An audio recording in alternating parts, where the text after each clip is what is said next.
Hello, everyone. It's Dr. Jack. Welcome to this edition of the Healthy Heart Show, and I'm honored to have just a phenomenal doctor, friend, and a mentor of mine in my town of Scottsdale, Arizona. We got Dr. Alan Christianson on.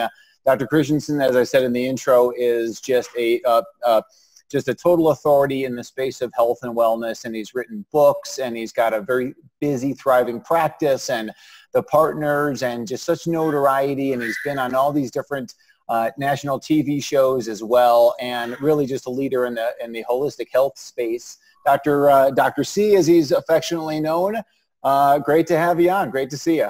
Dr. Jack Wolfson, that was a lot of cool stuff. Thank you so much. No, I mean, let's have some fun. The pleasure is mine to have you on. I do know, first and foremost, I want to get to the fact that you've got another book coming out, and sure to be at the top of everyone's most read list and need to read. Tell me a little bit about the book and what's going on. Yeah, you know, I've worked in endocrine care all along. My personal story was I was a fat kid with cerebral palsy who came across health experts and books and, you know, was able to change my life radically from that. And to this date, it seems that the people that I interact with, the biggest struggles are always between weight and appetite and energy. And what I hear is that I think people understand how they could get some of those right, but not all of them right at once. You know, if you deprive yourself and cut your food down enough, you can change the weight, but then energy and appetite go where you don't want. Or many people find that if they do their best to eat healthy or eat clean and eat intuitively, they could feel well and have good energy and have control of their appetite, but they may not have their weight change in the way that they've wanted to. So yeah, the trick has been how to sync those up again. So is that pretty much going to be the premise of the new book, is going to be how to get all those three factors in alignment? Because I think, you know, what you're saying is that, yeah, you know, you can lose weight, but then you wind up and you're unhappy, your mental health suffers, you're constantly hungry, it's sometimes when I do intermittent fasting, by the 36th hour, my wife is kind of saying, okay, I think it's time to eat now, Jack. Come on back to us. You know, it's the thing is that when you're healthy, we never get exactly the amount of fuel we need on a given day to drive our bodies. It's never spot on. You know, you can try hard, but we'll always be a little bit over, a little bit under. And when you're healthy, when your liver's working really well, that's okay. Your body will store that extra fuel pretty harmlessly, and you won't gain a ton of weight from that. And in the days where you get a little less than you would need, your liver will pull out some spare fuel to keep you going, and you feel fine. And we all do that already to some extent. But people over time can lose that metabolic flexibility and get to where, yeah, they're always falling off one side of that or the other. And I know I've heard you speak about this many times before, and of course you are well known as a thyroid expert, an adrenal expert, and as you said, hormonal, but you kind of always circle back to the liver. And can you maybe explain a little bit more about the liver's importance in relation to thyroid, adrenal, ovaries, testes? Where does the liver really, how does it govern the whole picture? You know, you're always putting out good direct information. You're very straightforward. So let's just be totally candid with the audience. My biggest concern is premature death for people. And I think in many cases, people are more happy to talk about something, or sometimes some audiences are happy to hear about things that they relate to weight. But the real thing behind the message, in my mind, is stopping premature death. And that's why I'm happy to be here with you, because I think the most preventable premature death is cardiac death. And I've seen a lot of evidence saying that one of the biggest predictors of premature cardiac death can be as simple as waist circumference, you know, like height to waist ratio. It's a simple number. You want to have your waist be less than half of your height. And if it's not that, one of the main things that affects that is the liver size. So some might have heard about fatty liver syndrome, and it's just a sleeping giant that we don't talk enough about. But I would argue that whenever someone has that stress with their metabolic flexibility, it's some early issue of the liver storing too much fuel and not being able to dole out fuel properly. And the pitfall is that there's these toxic cells that make compounds called adipokines, which are inflammatory chemicals, and they raise the risk for heart disease and chronic disease of all types. So the liver is behind all that, and when it works well, it juggles your fuel, it juggles your metabolism, it's regulating nutrients, it's making a lot of nutrients and amino acids, but in a lot of cases, it gets compromised and it can't do that job well. So yeah, we talk a lot about the gut as being the center of health, and I certainly can't deny how important that is. But it's a funny concept, you know, your intestinal tract is actually outside of your body. As a doctor, you understand this, but for many people it sounds odd. Like if you had a big tube from your mouth to your butt, you know, and I dropped my chapstick in that tube, it would fall right through and not really affect me. And your gut is really no different, it's just longer and narrower. But when things cross your gut lining and come into your bloodstream, now they're in your body. And their first stop is your liver. And your liver's got these Kupffer cells that's on alert. They're immune cells that are watching what's coming in from the outside and telling your body whether it should be inflamed or relaxed. And so it's governing so much behind that. Yeah, it's certainly interesting. You know, we kind of think about, you know, what is the primary problem everywhere? Is it liver health? Is it that, you know, does the poor liver health lead to leaky gut? Does the leaky gut lead to liver dysfunction? You know, and you know, clearly, whenever you listen to some health authority, everything they say, you know, certainly makes sense in a lot of cases. You know, which came first?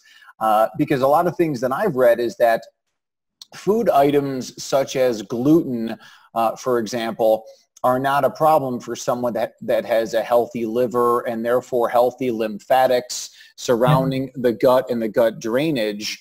That, you know, gluten is not the problem. The problem is the liver dysfunction. So maybe the first thing to do is a liver detox, a liver cleanse. Any thoughts on maybe which one came first, the leaky gut or the leaky liver, if you will? Yeah, it's tough to say. And funny you said leaky liver, because that's actually an emerging term amongst diabetes research too. So this is a slight tangent, but the word made me think about that. We know that in many cases, the things that go wrong with our health and that raise our cardiac risks and our risks otherwise, yeah, your waist circumference, but of course also your blood sugar. And there's a lot of folks that just know they're type 2 diabetic and many who are on a spectrum to where they're heading that way. And we used to think that diabetes was a problem between, you know, food and the pancreas, but now what's seeming to be the case is that they're calling it leaky liver in research, where the liver's got all this fuel and it's not holding on to it. It can't use it right, so it's leaking out in ways that are harmful. You know, someone who's in that continuum, we think about morning fasting blood sugar. And you've talked to your listeners about how normal is not good enough. You want to be a little better than that. And we think somewhere around mid-80s is probably healthy if you're morning fasting sugar. You're not higher than that. And normal, we say, is up to 99. Well, then pre-diabetes is 100 to 113. So what's going on, though? Someone wakes up and their blood sugar is too high. They didn't just eat. It's not that that meal is doing that. It's that throughout the night, their liver was trying to regulate their blood sugar, but goofed up. It was pouring out too much. And that's why it's high. So it's behind this issue as well. So what you're saying is that I cannot claim the leaky liver as my own. I can't say that. I've often said that I'm the guy who originated leaky heart syndrome, but I can't take leaky liver. You and others got that one. I totally understand. Well, for digestion, you could. I'm just saying I've seen that in agreement with you. I've seen that talked about in terms of blood sugar, but that's a real thing for sure. And I think, you know, obviously, you know, liver health, when it comes to, you know, cholesterol, for example, either the liver is producing too much cholesterol for a variety of reasons, or it's not able to reprocess the LDL particles that are coming into it for a variety of reasons. But let me get back also to the point of, you know, I just want to talk about diabetes real quick. Yeah. And I know you see this as well. So we've got elevated blood sugar. So we know it's a problem. We think it's a problem with insulin resistance. Yet we check serum insulin levels, and insulin levels are not that high in some cases. So clearly it is a beta cell pancreatic dysfunction as well, where they're not even, so not only is the insulin that's being released, you can't utilize it well, but the pancreas is not producing enough insulin either. Well, so it gets even more bizarre than that. So that your pancreas has the beta cells that make insulin and the alpha cells that make glucagon. And when it's healthy, glucagon tells your liver to put more sugar out, and insulin tells your liver to take more sugar in. And a big blast of insulin should shut off glucagon. But in many cases, there's a trickle of glucagon coming out from the alpha cells, and the liver over-responds to glucagon. And it turns out that for most people, insulin resistance is a healthy survival mechanism.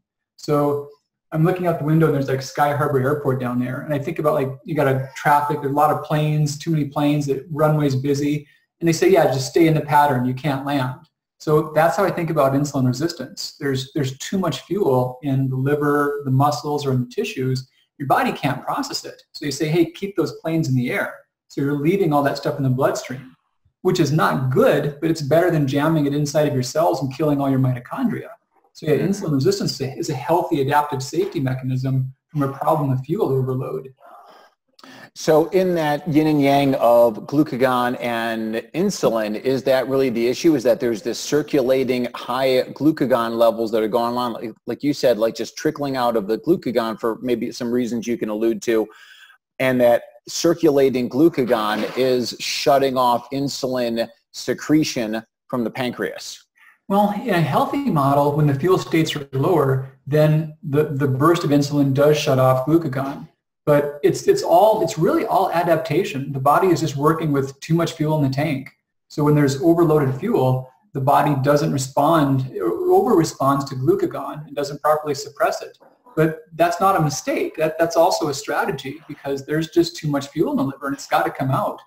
And it's harmful for us to have high levels of fuel, whether that's glucose or triglycerides or ketones or cholesterol, whatever fuel substrate. When there's way too much of that in the blood, that hurts our vessels and hurts our body. And it's bad. But to have way too much of that jammed inside the cells, that's cell death. That's like jamming on the gas in your engine and never letting it stop. So that's fatal. So it's the lesser of two evils to have all that stuff floating in circulation than it is to pack too much in. So your body's doing you a favor in the moment. Yeah, no, I get what you're saying with that. Tell me, obviously a lot of talk about thyroid. I know you have extreme knowledge on thyroid and written books, that discuss thyroid, and a lot of excellent content on your blog and on the website and everything. And I'll let the listeners know kind of all your contact information, of course, at the end of the podcast and in the show notes. But thyroid and heart health, give me your take on that. Boy, that's an awesome question, Dr. Jack. A lot of folks don't think about that, but you might even tell the story better than myself. But with Framingham's work, they started connecting cholesterol and heart disease. And I've done a lot of research on thyroid tests, and there's a long history of things that were proposed and implemented and didn't pan out. And one of the earlier uses for cholesterol before Framingham's work was tracking thyroid disease. There's not a perfect relationship, but a very tight connection between somebody's thyroid status and their cholesterol levels. So a lot of folks that have normal thyroid levels, they could still have good, high, low, whatever cholesterol could still be off. But when someone does have extremely underactive thyroid function, the odds of them having high cholesterol are much, much higher. And on the opposite end too, if someone's thyroid is overactive, that can push their cholesterol levels lower. And the connection there, like you said, is the liver, because the liver is a big part of choosing the cholesterol. People used to think that cholesterol was how many eggs you ate, and as you've talked about with your listeners, it's a lot more than that. It's how your body regulates the cholesterol in circulation. And thyroid hormones are big regulators, and they work via the liver and its production and recirculation pathways. There's also a lot of data independent of cholesterol levels saying that people who are, bizarre thing, but normal range, but slightly on the hypothyroid side, have much bigger risks of, I've seen atrial fibrillation, also stroke, also congestive heart failure, early heart disease. And then the thyroid being still normal, but just a little bit on the higher side, we can also see risks of overstimulation to the heart, especially more so the atrial fibrillation. Okay, so if we're going to look at lab tests and thyroid, is there a perfect TSH that the holistic health practitioner and the holistic health patient should be aiming for? Is there like a magic number that you like? The biggest study that I've seen, because it's a great question, because some lab values are pretty well thought through and the ranges are put intention into, and some are more so just population averages. And thyroid scores, they tried to reform this back in 2003, and they proposed making it based upon targeted ideals. And for a while, it looked like it was going to happen, but it did not. So to date, they're still based upon population averages. And the drawback about that, you know, we got the Phoenix Suns, I'm near Phoenix, and you could go in their locker room and measure how tall the guys are. You can make an average out of that. And you and I are normal enough sized guys, but we would look like shrimps based on that population average. And so with thyroid scores, when you average the blood test of everyone who gets thyroid tests, most of them get them because they've got thyroid problems. There's not that many healthy people who go in every day to get thyroid tests. It just doesn't happen. So the biggest study that I've seen that carefully excluded those with thyroid problems, they saw that, funny thing, you got the TSH, the thyroid stimulating hormone, then we've got the free T3 and the free T4 levels. And the free T3 and free T4 levels in healthy populations end up being about the same as they are for most reference ranges. However, the TSH is quite different. So the TSH, it's a goofy thing, but it's backwards. You know, when your thyroid's underactive, the TSH gets higher. When it's overactive, the TSH gets lower. And in healthy people, the TSH runs a lot lower than it does in that normal range. You know, most labs say that 0.4 to 4.5 is normal. I'm not that old, but when I started practicing, 12 was normal for the upper end. So it's changed a lot. Wow. But yeah, that study that I was referring to, there was nobody in this healthy population that had a score over 1.9. And even the 1.9 was an outlier. So almost all the scores fell between about 0.4 and 1.5. Now, there may be some nuance for someone's age or cardiac health, but as far as general, what does optimal look like, that's the best numbers that I think about. Right. It's, you know, it's certainly interesting, obviously, coming from a medical background and medical training, you know, like I did, you know, like to see those different ranges, and you would see people that are in the normal range yet seem to be suffering profoundly from underactive thyroid symptoms. And, you know, the cardiac ramifications. And if we think about, you know, once again, just, you know, and this, you know, kind of goes into your book as far as metabolism, you know, reset is concerned. This is all about thyroid, about, you know, metabolism regarding cardiovascular health, cardiovascular markers, inflammation, back into the lipids. And if you don't have enough of that thyroid hormone circulating around and it being able to be utilized by the cells, that's where you're going to have just circulating LDL, dysfunctional LDL particles circulating around, becoming oxidized, damaged, and then targeted for immune destruction inside of the blood vessels. So, you know, thyroid, I think, is so important. Now, when it comes to thyroid health and thyroid supplements, what are your thoughts about the glandulars?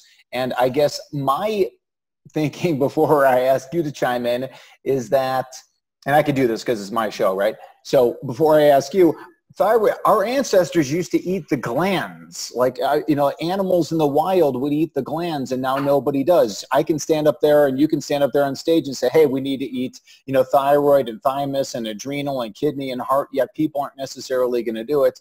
Maybe, maybe tell me about some supplements for thyroid support and about thyroid glandulars. For sure. And yeah, I think that you bring a good point, is that we're better off having more nutrient density. And people often focus heavily on foods that have, you know, maybe calories or macronutrients, but don't really have that full range of micronutrients. And the whole thing of nose to tail and broader range of organs can be a useful thing. Thyroid tissue in terms of food, it's odd. We actually see reports every now and then to where this happens every so often in the Middle East. Sheep heads is how this comes up. So sheep heads will be cooked and boiled, and some people end up getting a lot of thyroid tissue in a small amount of food. And it's like taking thyroid medicines. They get signs of overactivity. So you hear about that now and then. But in general, for sure, the more you can have nutrient-rich liver itself, talking about liver again, or organs in the diet. And with the thyroid, there's a couple nutrients you really need that you can run lower in. Selenium's a big one. Something that's really odd is that iodine is an essential nutrient, but it's really a double-edged sword. You know, you can have too much or too little. And people who are on thyroid treatment, they've got a lot of iodine in their thyroid meds. So that, coupled with some in the diet, there's a lot of times where they're at risk for too much of it even. So what do you think about some of these health authorities that recommend just massive amounts of iodine? I know you've got just a tremendous amount of experience in this arena. Those people that, I guess what I would say, certainly with my old medical hat on, is an iodine overdose. But that being said, you know, these people, they're well published, they've got lots of credentials at the end of their name. What do you think about these high dose iodine supplementation protocols?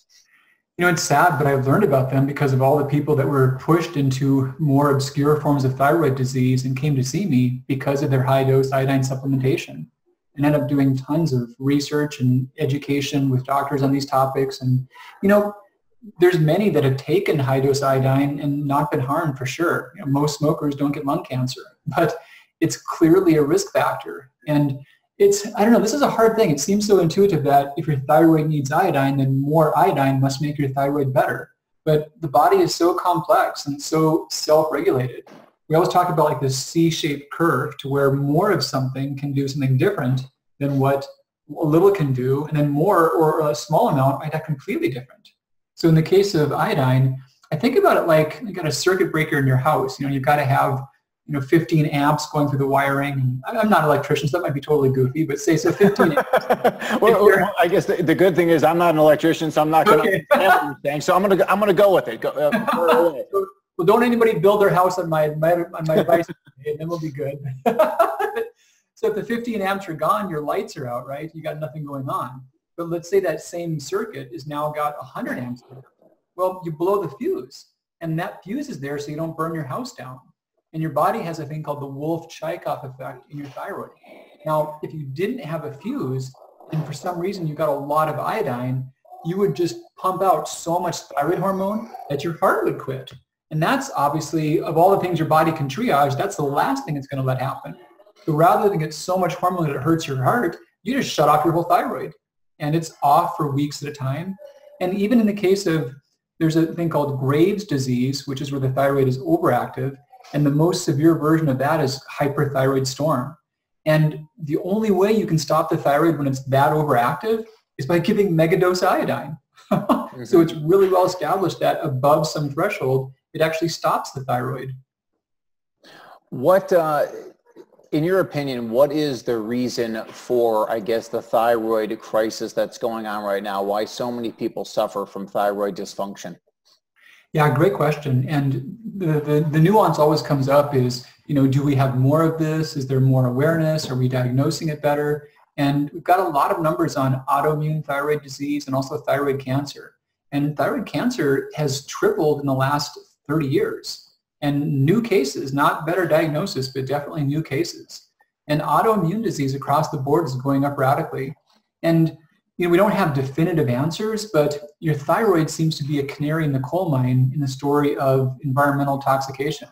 So pulling up iodine again, your thyroid needs more iodine than your bloodstream normally carries. So it pumps it in. All's good. But the problem is that pump snags a lot of junk floating around too. And that could be perchlorate from your drinking water. That could be BPA from the nice new car smell from your car that you've got. That could be mercury from the albacore tuna that you've had over this last few weeks, or lead from the water supply. But anyway, it's never good to have these things anywhere, but your thyroid actively concentrates them.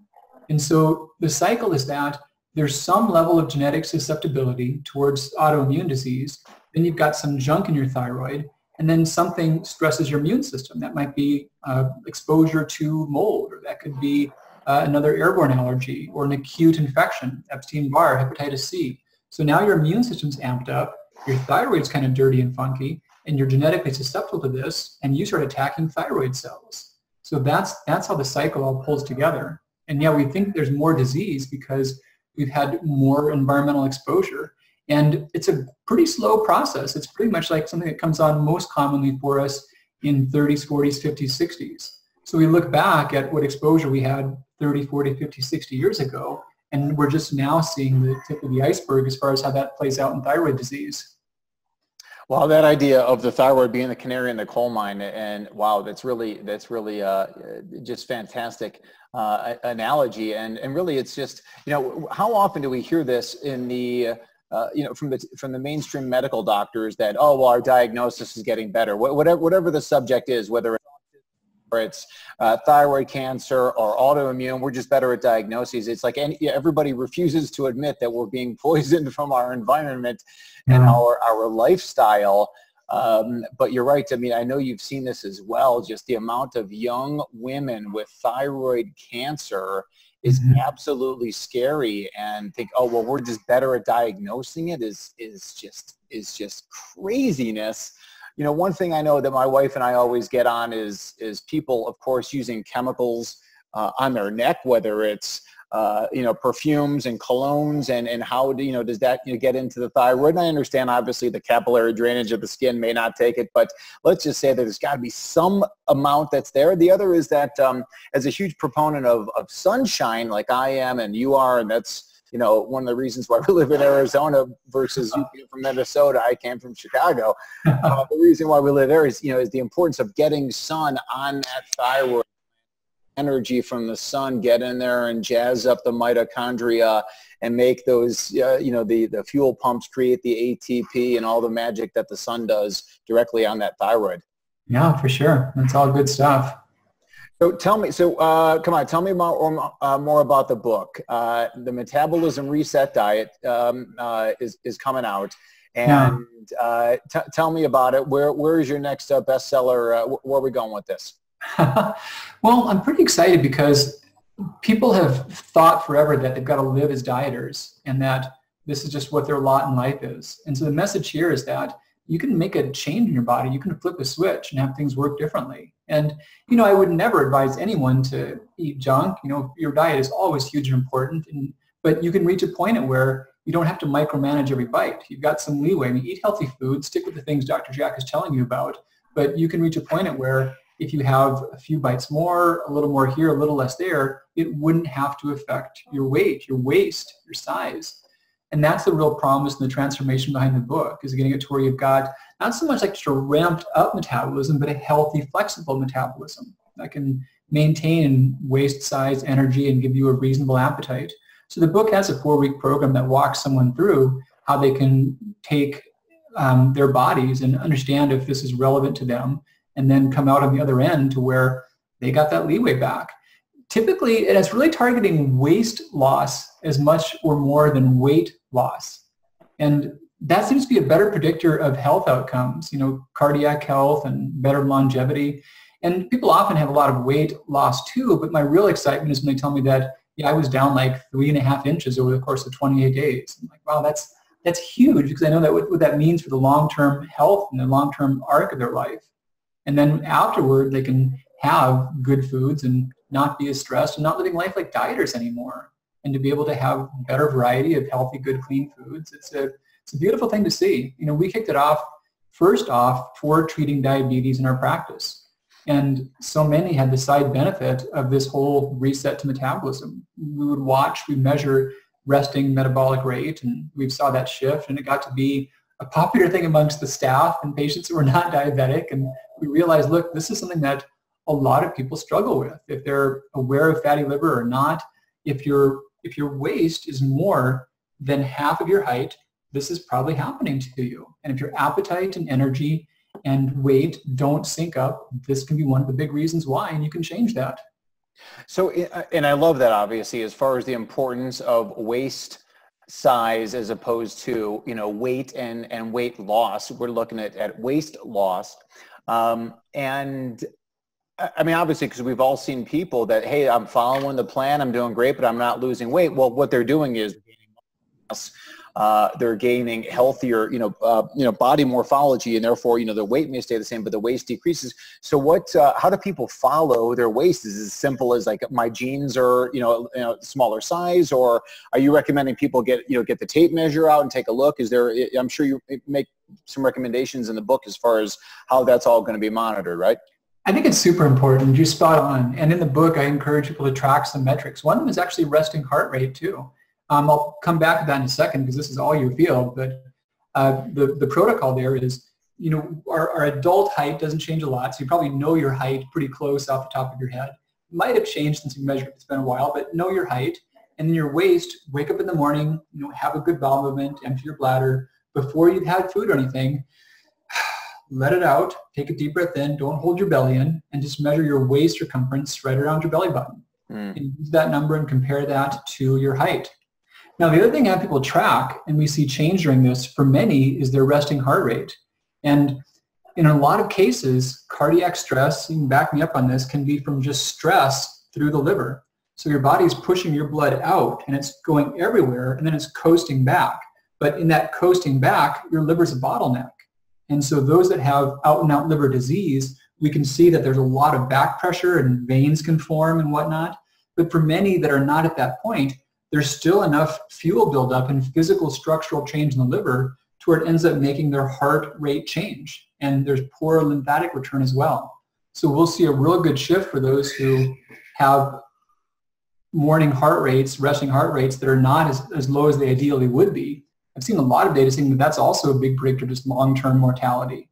And of all the many other things that can affect that related to cardiac health, a lot of people see that improve just from having their liver get freed up again and getting a better metabolism back. I love that. I mean, so basically saying that cardiac output, in order for the body to maintain blood flow to get the job done in the body, obviously you need good pumping, you need good cardiac output, squeezing the blood from the heart to the rest of the body, but the blood has to come from somewhere, and it's coming back, of course, from the body through the venous system, and that bottleneck is the liver. And if the liver is not healthy, therefore you're not getting enough blood flow coming through the liver back up into the heart, and therefore the heart has to increase its rate to get things going. I love that. I think it's great. But you know what? I mean, I think that, and I talked to you, of course, before we started recording, and talked about how do you bring this all back to heart health. And I think it really just summarizes that all of us get pigeonholed into, well, it's heart health and it's liver health and it's thyroid health. Yet the principles that you mention in all of your writings and all of your teaching is really just about, just the natural way to get your body healthy. And when your body is healthy, all these things start to recover, whether it's your liver, your adrenals, your heart, and on and on and on. So. Yeah. I think the big goal is just having a long, healthy, enjoyable life. And, maybe in our lifetimes we'll see some radical technology that changes the discussion. But short of that, the main way to do that is to hit your genetic potential and not die young. And there's this whole mixture of metabolic syndrome issues that involve diabetes, cardiac risk factors, and they eventually lead to heart disease as far as the way people are cut short. So this is one more way to think about how to cut that pool of stressors on that metabolic risk. Fantastic information as always. Dr. C, as he is affectionately known by millions across the world, the Metabolism Reset Diet is going to be available real soon. Dr. C, tell us how to find out more about you and about the book and anything else, all things Dr. C. Easiest source for all that is drchristianson.com, drchristianson.com. Excellent. So for there was information about the book and of course your practice in Arizona, and I know that the associates you have working with you, the other doctors that are there, just a stellar group of people. I can't even imagine how many people want to work in your clinic, in your office, yet you really seem to select out the best of the best. People that really care, people that also, and I think just like you, I mean, just looking at you aesthetically, people that, talk the talk and walk the walk. That is so, so important. Very much so. Yeah, I'm blessed to have an awesome team, and we focus on thyroid care, and it's just wonderful to see the changes that are possible when someone can get their health back again. All right. Well, thank you so much, Dr. Alan Christianson. The Metabolism Reset Diet coming out soon. Check out his website, drchristianson.com. We'll have links in the show notes. And thank you so much for watching and listening to another episode of the Heart Show with Dr. Jack Wolfson.